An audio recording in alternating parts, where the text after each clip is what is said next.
to get things rolling. We're going to go straight to Arash because we got some Blue Jays chat that we got to get to. Here we are. Another big guest, local boy from Truro, good Maritimer, Arash Madani, coming at you, obviously repping the Vikings and the Renegades here in the background. Love the hoodie, but sports. Well, listen, I know I'm coming on a New Brunswick show, but we're Maritimers at heart. But I'm representing where I'm coming from. Absolutely. Love the piece you did on Nate Darling as well, getting his shot in the NBA. So lots of great sports stories coming out of Nova Scotia also. But obviously our Blue Jay insider here covering the Jays for Sportsnet, and lots to talk about, lots of excitement this year. But first of all, almost for you, how exciting is it to be able to cover the Blue Jays on a day-to-day basis, especially when they're sort of the hottest team here in Canada? Yeah, it's been great, and especially, I think back to 2015 and 2016 and how fun those runs were. Winning the division title in 15, getting to the ALCS, and then 16, the walk-off wild card and the Donaldson Dash to beat Texas. But I tell you what, Kris, there were some dark days, man, in 18 and 19 when they were in the full rebuild mode. Yeah. Unloading everybody. Jose gone and Edwin gone and Donaldson gone, the pitching staff gone. But now you're starting to see the payoff. You're starting to see all those homegrown kids with Vlad and Bo and Kevin and the rest really start to come together. I'm really interested, and I'm looking forward, when George Springer can finally come play. Yeah. When George Springer is finally going to insert himself in the lineup, be the everyday leadoff hitter, and you see exactly what this team can be. I thought they're still a year away, Kris. To me, they're still 2022. But it's walk before you run, and the Blue Jays are kind of in between. They're on a little bit of a jog right now. They're not in a sprint. No, for sure, but such a young, I guess, lineup, and they're talking, hardware. They're talking, they're really focused on championships and having that mentality already. You get to see these guys close up off the field. How tight are these guys? This young group that's come up together through AA, AAA. How tight are these guys off the field, and how has that really improved the culture there? Well, it's a big part of it because not only did they come up together, but they won. Yeah. They won at so many different levels. Yeah. And there's nothing that bonds a team together more than a championship. And it's funny, I was talking to Bo Bichette this week, and, he said that Vladimir Guerrero Jr.'s comfortable enough to come over to him and say, hey, I noticed something in your swing. Yeah. I noticed something that you're doing. And I said, Bo, who's allowed to do that with you? And he said, my dad, John Schneider, who was the manager in single A and double A all the way up. He kind of came up with them. He's one of their assistant coaches. Yep. And Vlad. So there's such a trust there. There's such a belief there among one another. And Kris, I think what's important for your audience to understand is, and I didn't realize this until I started covering pro sports, for the most part, yeah, players talk about winning, but they care mainly about themselves and getting their own. Yeah. This Blue Jay team, actually, they kind of look out for one another. And that's not something you see every day, and that's significant. Well, and that's with successful teams, you see how guys play for each other on the team, and that's sort of what you're seeing with this young crew with Gurriel, Bichette, and Biggio, and that nucleus they have, like you said, that came up together and won together already. They're looking to make a bit of a dynasty, I think, here with the Jays. Yeah, and let's remember, like a baseball team, any professional sports environment is a workplace. Yeah. So think about the Blue Jays through your own workplace as you sit and watch this tonight. And there are some people you get along with really well, and there are some people you just see at work and say your hellos to, and there are some people that once you leave the office you don't care for too much. Yeah. Well, professional sports is the same. What's interesting about the Blue Jays is, for the most part, these guys do care about one another. And that makes an impact. When you're traveling together, when you're on planes together, when you're taking red eyes, after a night game in Anaheim on a Wednesday, and then you got to fly all night, arrive in Texas, get to the hotel at 7 a.m, get about 6 hours of sleep, and then go right to the stadium. if you get on the bus and you actually like the people you're around, that's going to make an impact once you get to your office. And their office is a locker room and then a field and the batting cages and ultimately going out there to perform. So from a culture standpoint, absolutely that plays a part. Yeah, really impressed with, I guess, the compete level with the guys, especially the young talent coming up. May not be, every night that, coming out on the winning end, but I like what the effort they're putting out in the field. Do you think they're going to have, the lineup 1 to 9 looks pretty solid. Do you think they're going to have the arms to really bring them through a 162-game season this year? Obviously, last year was being a little shortened.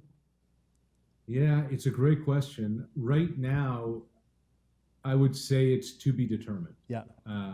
If you've watched Hyunjin Ryu's last 2 starts, you're really encouraged by what you're seeing. Not only is he getting deeper into games, into the 7th last night, but how efficient he's been, Kris. That, his performances are tidy. Yeah. Robbie Ray, again, everything is under the guise of a small, very small sample size. But ultimately, once you start talking about June, Steven Matz has been good. Yep. We have to have this conversation in June because through a couple of starts, it's hard to know. Ultimately, if this is going to be a playoff team, they're going to need 2 or 3 more arms that aren't on the roster right now. Yeah. What we don't know is where those arms are going to come from. Maybe Alek Manoah enters the conversation at some point in the summer or fall, one of their top pitching prospects that they're high on. But he's not going to be the difference this season in flipping the scales on whether or not they're going to be a postseason team. But Nate Pearson, who throws 101, who hasn't been able to stay healthy, they want Pearson to throw 100 to 110 innings. I would suspect that he's about a month away from getting back to the big leagues as long as there's not a setback. Yeah. If he can enter the equation, that's a big step forward for them.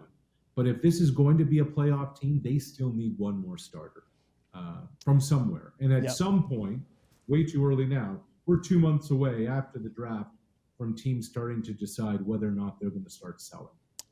For sure. And that's, like I said, I'm high on both Pearson and Manoah. I'd almost like to see, talked about it a little bit back when Sanchez was coming up. Do you keep him in the pen? Do you let him start? Almost having a taxi system or a buddy system where, hey, he's going to get 5 innings, and this guy's going to come in and throw the final 4 sort of thing, right? So I don't know if that's something to look at with Pearson and Manoah. If they're 2 similar styles, flamethrowers, you may want to switch it up with either a lefty or maybe a guy with a little more finesse. But it's going to be interesting to see both of those guys if they make an appearance later on in the year and how Charlie Montoya goes about sort of managing that starting rotation. And I know that. And I know, look, baseball's changed. Yeah. The pathway to 27 outs is so different than ever. You have piggybacks, you have openers, you have long guys. Man, I tell you what, though, you watch Hyunjin Ryu go 7 innings, and you're saying to yourself, that's what you want. That's the ace. That's, and they're hard to find, and teams don't want to pay them, which is probably why they're doing all these other gimmicky things. But Ryu just gives them such a calm and such a shot in the arm. Look at the teams that played in the World Series last year.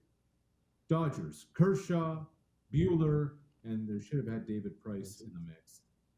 Tampa with Blake Snell and Charlie Morton. And look, Tyler Glasnow too.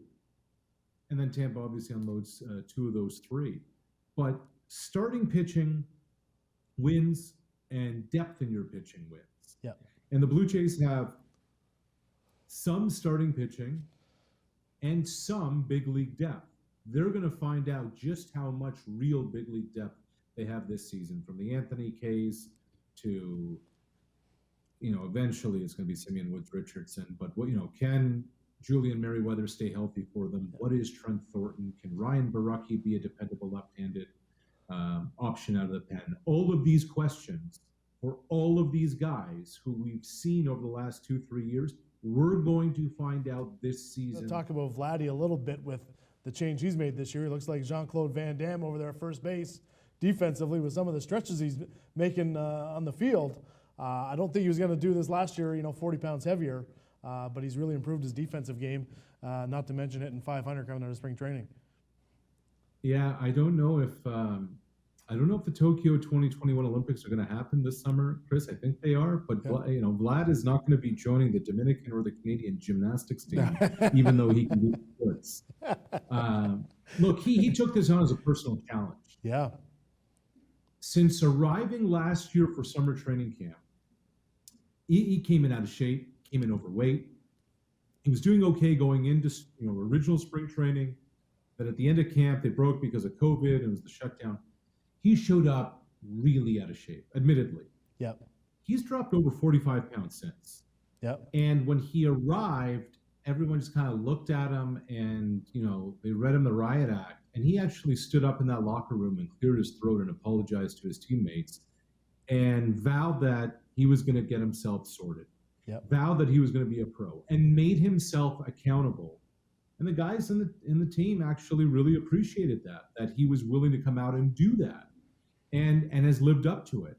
Look, he has got, it's not even the $100 million swing. He's got himself a $250 million swing, if not more. He's got himself an electric personality. Yeah. He's somebody that the players gravitate to.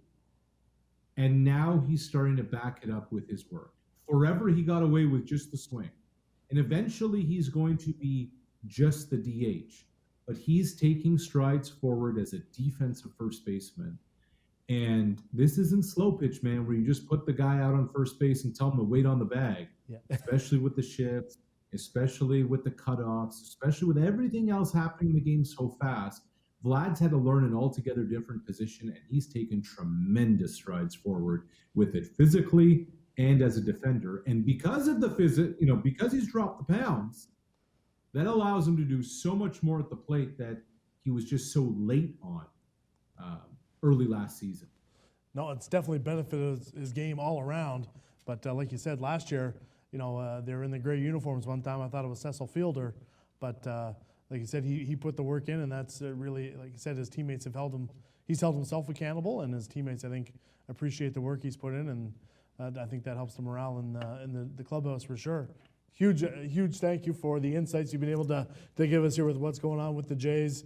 Obviously a tough year with the COVID, but again, you got to be our Blue Jays insider here. We're going to touch base once a month to get the lowdown on what's going on because, like you said, if Ontario's still on lockdown here, going to be a lot of people sitting in front of the TV here watching the Jays all summer, and I think they're going to catch fire and be a bit of a run here, like you said, in 2015-16 that really captivated the nation. So huge appreciation.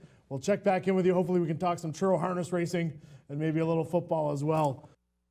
Hey, folks, well, there you have it. A big thank you to Arash Madani. Great piece there. Some great insight, like I said, into what goes on here behind the scenes with the Jays as well as what is going to take place on the field with some of the, I guess, management here of some of the talent. But great piece. Check out our website as well. Hit us up on Facebook, Across the Line. You're going to see a couple extra clips of our chat here with Arash. You're going to see a lot more of those too because, like I said, we're going to be checking in usually once a month here with Arash to get our Blue Jays update.